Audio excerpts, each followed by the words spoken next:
Kagulong at si Ate Milit ang unang-una nating pasahero. Kagulong. Ayun, shout out pare. Pogi oh. Ito pala. Yan, good morning mga kagulong. Another day na naman, another trip na naman tayo. At yun, nandito na tayo sa terminal ng Pasay. At yung sinusundan natin, ito, si 113. Ayan mga kagulong. Umaangat na siya. Yan. At si 113 papunta po ng papunta ng Santa Cruz. Ayan, at wala tayong masyadong pasahero ngayong nakikita mga kagulong. Ilan lang yung ating nakikita mga pasahero sa ngayon. Yan, baalis na si Santa Cruz. Ano kaya laman to? Marami kaya laman to. Tingnan natin kung marami laman. Ayan, wala tayong nakikita. Ay, ilan lang din oh. Ay, pero marami rin naman hanggang dulo. Ayan. Ayan mga kagulong, yan ang lang ang sakay niya. Ayan. Si 113 paalis na siya. At yun, tayo naman ang susunod sa kanya na pipila dito sa terminal. Kasi palabas na si 113. Ayan. At mag-update po tayo dito mga kagulong sa Pasay.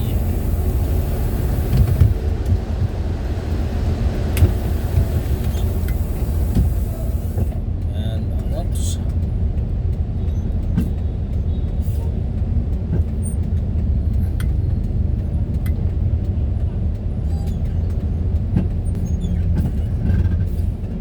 Ayan, si 113 nakalis na. Ayun naman ang papalit.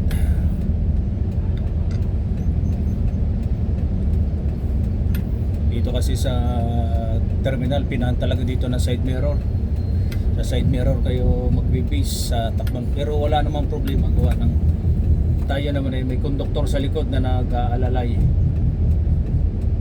Nag-aalalay naman sa atin sa likod na konduktor, kaya wala tayong naging problema dito sa pag-atras. Gaya niyan, tuloy-tuloy tayo sa pag-atras.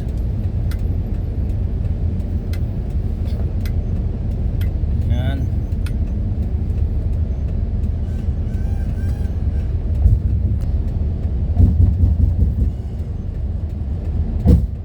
Okay.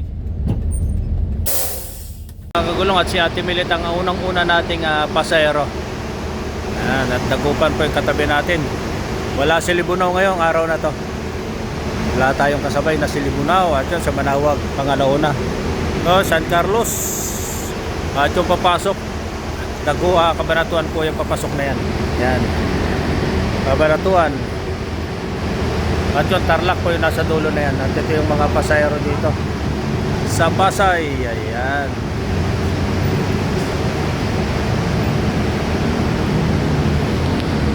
Ayan. Shoutout pare. Ay, Mr. Pogi. Kagulong. Ayun, shout out pare. Pogi oh. Ito pala.